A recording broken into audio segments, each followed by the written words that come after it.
Well, the bourse getting a bit of a breather yesterday after 2 straight days of declines. I guess investors are breathing a sigh of relief. Is this just a brief spike in the market? Yes, I think it's just really it's just a brief spike in the market. I think what happened was that Nigerian Breweries, obviously with their impressive results, helped boost the market.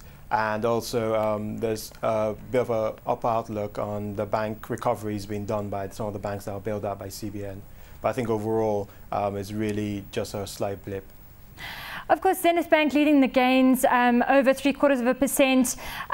In terms of what the volumes suggest, is this in institutional investors that are buying up the stock, or is it a bit of retail investment as well? I think it's a combination of both. I think we have some institutional investors who are coming in and taking positions for the medium to long term because of the good value that they see in the stock. And I think there's also some retail investors as well coming in into the market as well. The highest absolute gainer yesterday, though, was Nigerian Breweries after those Q3 results with 21% growth in profit after tax. There is a bit of concern around that trade debt, which surged 267%. Basically, Stanbic IBTC coming out and saying that's to do with its distribution strategy. What is this change in distribution strategy, and should investors be concerned about it?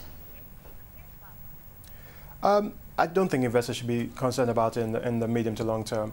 What Nigerian Breweries is trying to do is to change its distribution strategy and basically outsource its distribution. What the model that has been used historically in Nigeria is that distribution has been controlled by the breweries as well. But what they're trying to do now is outsource it and so just concentrate on their core responsibilities, which is really just the brewery.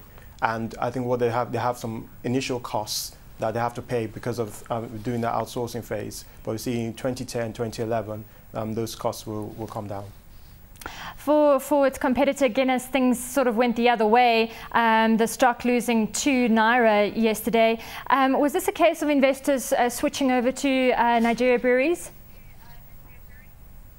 Yes, I think it was just a realignment of portfolios. Those who were in the had breweries in portfolio saw Nigerian Breweries results, and I think some of them just switched from Guinness straight to Nigerian Breweries. There's no real information on Guinness that would have caused the stock price to depreciate. I wanted to just kind of get a broader perspective from you. There's been a lot of concern on political risk in Nigeria recently. Yesterday, really the 9 newspapers saying that, carrying the statements that there is concern about President Yar'Adua's health and whether or not he is fit to govern the country. What's the market sentiment around that news right now? I think the markets are taking a wait-and-see approach.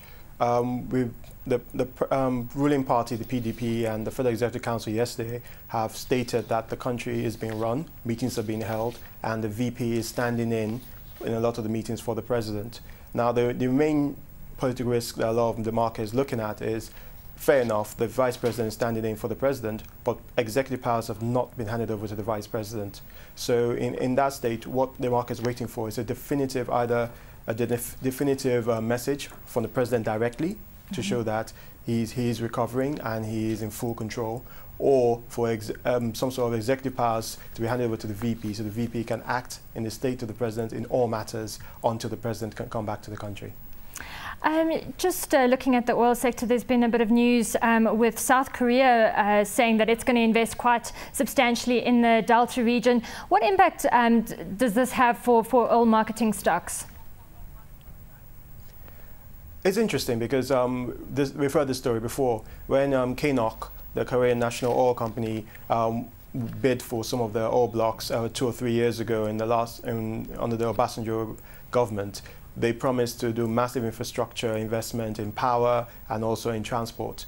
There was a bit of a legal problem with Nigeria earlier in the year when the government tried to revoke those oil blocks because, according to them, the Korean National Oil Company had not followed through on those investment promises.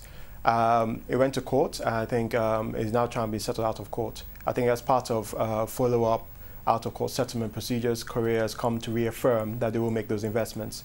I think it will be good if they continue to make those investments, but we'll wait to see.